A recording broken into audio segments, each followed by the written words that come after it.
Hola a todos y buenos días o buenas tardes según desde donde nos veáis y bienvenidos a webinar La Personalidad, impartido por el médico psiquiatra Antonio García Castrillón. Nosotros trabajamos con la editorial Epimeria y las clases que ofrecemos son de carácter complementario, lo cual significa que no son necesarias para finalizar con vuestros cursos, pero sí que nos parecen contenidos interesantes de compartir con todos vosotros que sois nuestra comunidad. Después del webinar vais a recibir el link de la clase grabada directa a vuestro email, así la podéis volver a ver tantas veces como sea necesario. Si durante el webinar os surgen dudas, les podéis mandar un email a vuestras tutoras y ellas van a ayudaros a resolverlas. También nos podéis escribir a nosotros, pues García Castrillón se licenció en Medicina y Cirugía por la Universidad de Barcelona el año 1983. Tras aprobar la oposición de Mir en 1985, hizo una especialización en el Instituto Psiquiátrico Municipal de Urgencias de Barcelona. Empezó profesionalmente como médico psiquiatra en la unidad de agudos del Hospital Psiquiátrico de Salt, en Girona. Es médico especialista en neuropsiquiatría en el Hospital de Santa María de Lleida y ahora es coordinador del Centro de Salud Mental del Segrià. Además, se ejerce como psicoterapeuta en su consulta privada Ágora Salud Emocional. Pues adelante cuando quiera. Buenos días, buenas tardes, según desde donde me escuchéis. En la clase de hoy vamos a hablar del concepto de la personalidad.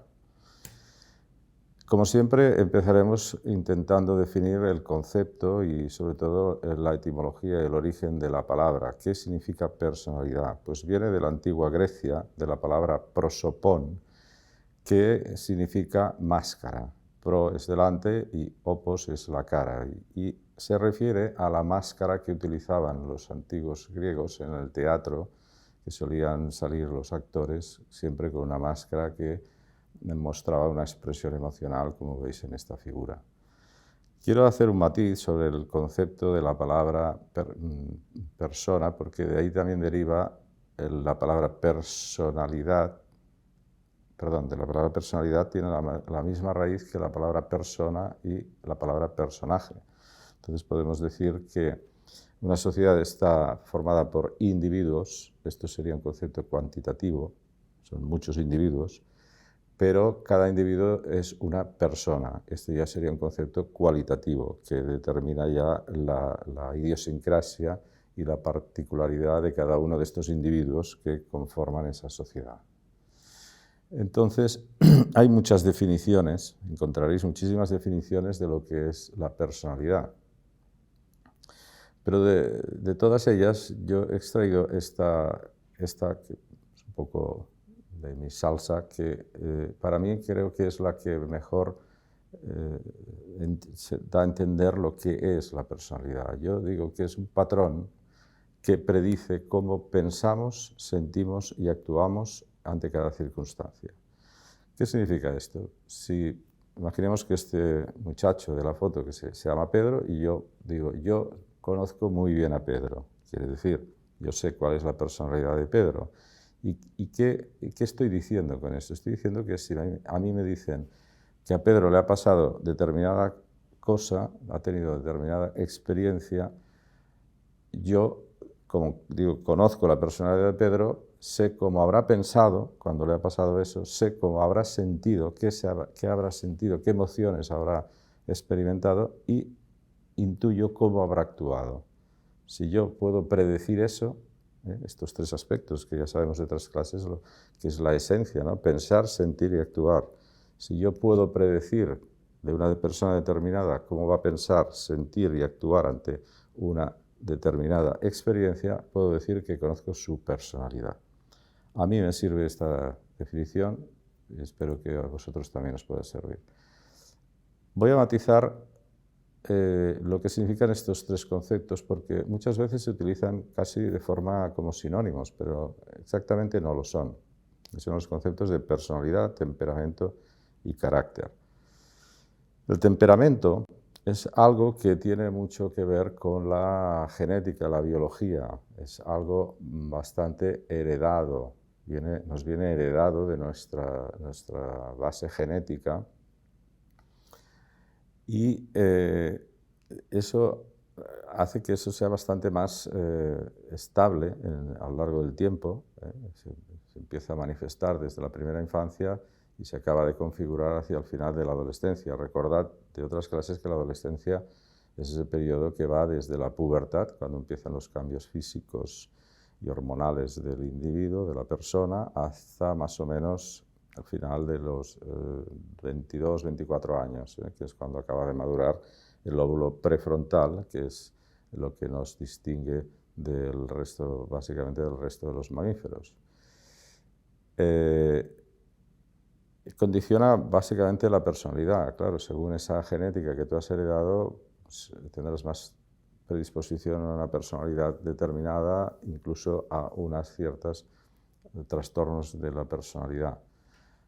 Y esa base genética, pues para que se entienda bien lo que quiero decir, por ejemplo, si una persona genéticamente nace con un sistema nervioso central hiperactivo, es el sistema nervioso que regula básicamente las emociones, y ese es muy activo, se dispara fácilmente lo que es el sistema nervioso simpático, el de la lucha-huida, pues esa persona tendrá más tendencia a los trastornos de ansiedad.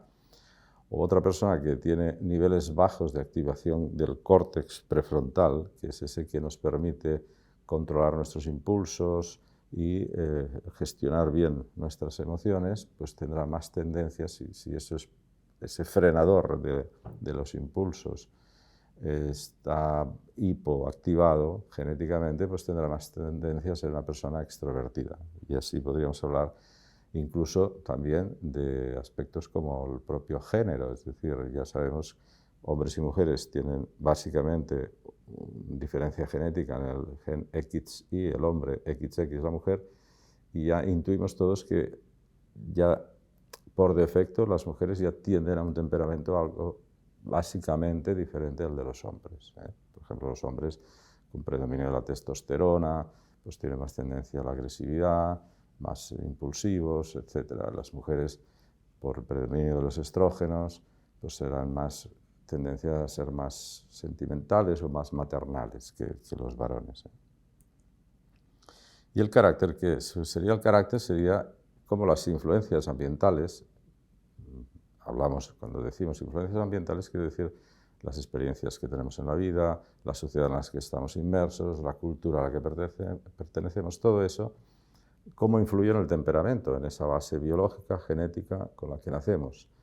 Y como estas influencias también son cambiantes, permanentemente cambian, también hace que el carácter no sea estable, sino que va cambiando constantemente. Y por lo tanto también lo hace que sea modificable, tanto pues por una educación, por las propias experiencias de la vida o por técnicas como la terapia, la psicoterapia. Así la personalidad sería la combinación entre esa base genética, biológica, y esa influencia ambiental que es el carácter, esa mezcla de herencia, que es lo biológico modificado por el ambiente, el carácter, esa mezcla nos da la personalidad de ese individuo, que también es cambiante, o sea, y sobre todo los primeros años, durante la infancia y la adolescencia, es cuando más cambia, y al final de la adolescencia podemos decir que ha conseguido una estabilización, y aún así, insisto, la personalidad, mucha gente dice, la gente no cambia, pues no es cierto, la gente cambia constantemente. Cada día, cada experiencia que tenemos produce un pequeño cambio en nuestro software, ¿no? En nuestro programa cerebral, que sería nuestra personalidad. Pero es que incluso en el cerebro humano, los cambios en el software, en ese programa que constantemente va cambiando, se va actualizando constantemente, también produce cambios en el hardware, es decir, hay cambios en las conexiones neuronales. El cerebro cambia constantemente. De un día para otro no es exactamente igual. Y con los años, si pudiéramos analizar la estructura de un cerebro como era hace 10 años y ahora, es muy diferente. El tema del temperamento y la personalidad pues ya viene de tiempos de la antigua Grecia, con Hipócrates, del siglo V antes de Cristo, el padre del que se llama siempre el padre de la medicina, En esa época tenían el concepto de que todo el cuerpo humano tenía básicamente 4 humores, sustancias cuyo equilibrio predisponía a la salud o a la enfermedad. Estos humores básicamente eran la bilis blanca, la bilis amarilla, la bilis negra, la flema y la sangre. Entonces ellos creían, Hipócrates así lo creía, que según el equilibrio entre las diferentes concentraciones de estas sustancias, teníamos un temperamento u otro o una enfermedad u otra. Ellos creían que el desequilibrio de estos humores nos producía las enfermedades y por eso hablaban mucho para el tratamiento de aspectos como la nutrición. Entendían mucho que esta frase se le achaca a él, que dice que tu alimento sea tu medicina y que tu medicina sea tu alimento. Pero también hacían prácticas como las sangrías, para intentar disminuir la proporción de sangre y equilibrar esos humores. Se practicaba en la antigua Grecia, en la Edad Media, e incluso se ha llegado a practicar hasta bien entrado el siglo XVIII. Ahora ya no se hace. Después de Hipócrates, en el siglo II después de Cristo, este médico Galeno de Pérgamo, que era un médico, que ha sido el médico más importante de la antigüedad, médico griego, pero que vivía en Roma, él aprendió mucha medicina porque era médico de gladiadores, curaba las heridas y era una persona pues, que investigaba, que estudiaba, que analizaba, escribió tratados e incluso llegó a ser médico personal de emperadores de la talla como Marco Aurelio. Y la medicina galénica pues, ha predominado hasta el siglo XVI del Renacimiento. Se seguían los tratados de Galeno, que también tenía esta base de los temperamentos basado en los humores de Hipócrates, los 4 humores, y que él decía que los 4 humores, su combinación condicionaba el temperamento de las personas y que el equilibrio o desequilibrio condicionaba la salud tanto del cuerpo como de la salud mental. Y los humores los relacionaban con los 4 elementos. En esa época creían que todo en el mundo estaba constituido por diferentes combinaciones de 4 elementos básicos, que eran el aire, el fuego, la tierra y el agua. Entonces, el fuego lo relacionaban con la bilis amarilla, que daba el perfil de los coléricos, la sangre con el perfil de los sanguíneos, la flema, los flemáticos, y cuando predominaba la bilis negra eran los melancólicos. De hecho, la melancolía quiere decir eso, melanos es negro y colía es bilis. Pues el cólico hepático tiene que ver con la bilis. Y cada elemento le daban una cualidad.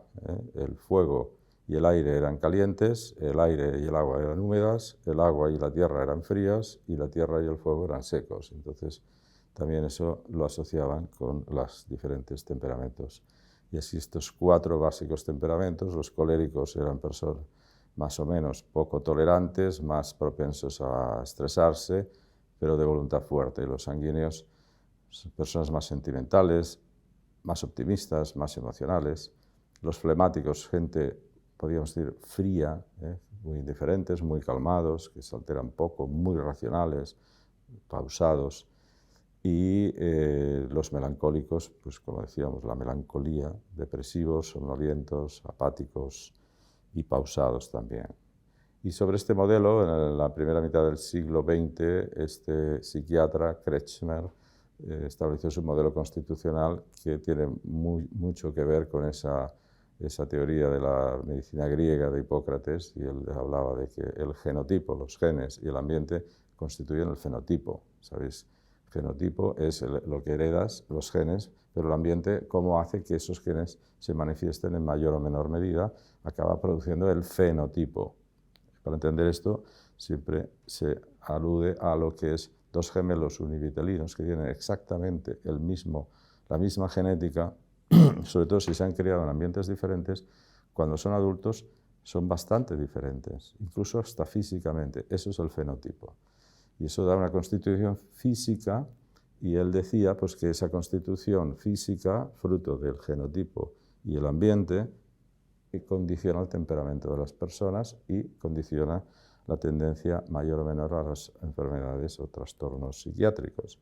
Si, por ejemplo, el fenotipo atlético, ya sabemos todos lo que significa, como este individuo, pues son gente que tiende a ser más decidida, más atrevida, más fría, más competitiva y más agresiva. Los fenotipos, los otros dos, el leptosomático y el pícnico. Leptosomático quiere decir, leptos es delgado y soma, cuerpo, cuerpo delgado y alto.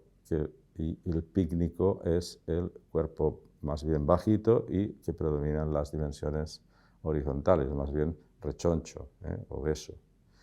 Y aquí Cervantes los describe perfectamente en su inmortal novela de Don Quijote de la Mancha, porque cuando describe el personaje de Don Quijote, que es claramente leptosomático, pues son personas tímidas, excéntricas y que tienden a la fantasía. Y en cambio el pícnico son personas más más cercanas, más cálidas, más bonachones, más pragmáticos y muy realistas. Y en esa novela pues queda muy claramente descrito. Hay un cuarto tipo que ellos llaman el displásico, que sería donde hay como, es como una proporción, una desproporción general. Hay gente que dice que es como un tipo de pera, su tipo es como de una pera, y son personas que tienden más al desequilibrio y a las enfermedades mentales. En Los Simpson también lo describe con estos personajes, de lo que es cada uno. Así el leptosomático, que no recuerdo cómo se llama en Los Simpson, son personas difíciles de tratar y muy proclives a reincidir. Los atléticos son más bien violentos y representan cocientes más altos de delincuencia, tienden más a la delincuencia. Y el pícnico, que sería pues el Bart Simpson, que sería como el don Sancho Panza, ¿no? Que son los que tienen menos tendencia a la delincuencia. Otro psiquiatra que se dedicó plenamente al estudio de los fundamentos biológicos y sociales de la salud mental, que fue Cloninger. Entonces tienes lo que es el modelo biopsicosocial, y también alude a que los rasgos del temperamento son biológicos y que los rasgos del carácter dependen del aprendizaje social y ambiental. Y eso nos lleva a que tendamos hacia una personalidad normal o patológica. Y después ha tenido muchísima influencia Hans Eysenck, que ya ha fallecido en los años 90. Pues este era psicólogo, no era psiquiatra, era psicólogo, pero se dedicó toda su carrera profesional al estudio de la inteligencia y de la personalidad y de las terapias conductuales. Y él también hablaba de un modelo, lo más destacable de él es el modelo que se llama el modelo PEN, que quiere decir, es un modelo de 3 dimensiones de la personalidad, que el PEN es psicoticismo, extraversión y neuroticismo.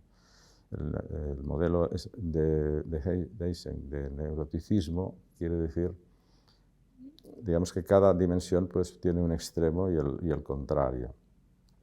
El neuroticismo, en el extremo inestable, serían personas con tendencia a la histeria, a la ansiedad, a obsesionarse.